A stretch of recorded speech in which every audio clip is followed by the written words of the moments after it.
en la unidad de atención primaria oftalmológica del CESFAM de Río Negro y quiero invitarlos a que si tienen algún problema de su salud visual se acerquen al SOME del CESFAM y soliciten su evaluación primero con tecnólogo médico, ¿verdad? Y si es necesario con el oftalmólogo, quien asiste también a evaluaciones periódicas en nuestro CESFAM.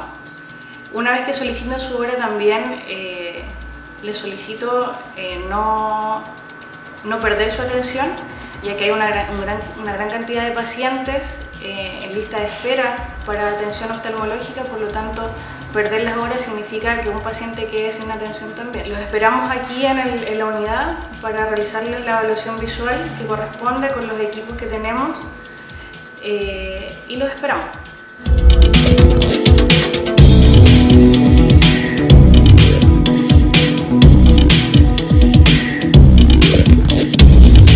Prevenir es mejor que curar. Consejos prácticos para mantener una vida sana. Es una contribución del Departamento de Salud de Río Negro y el CESFAM Pablo Araya.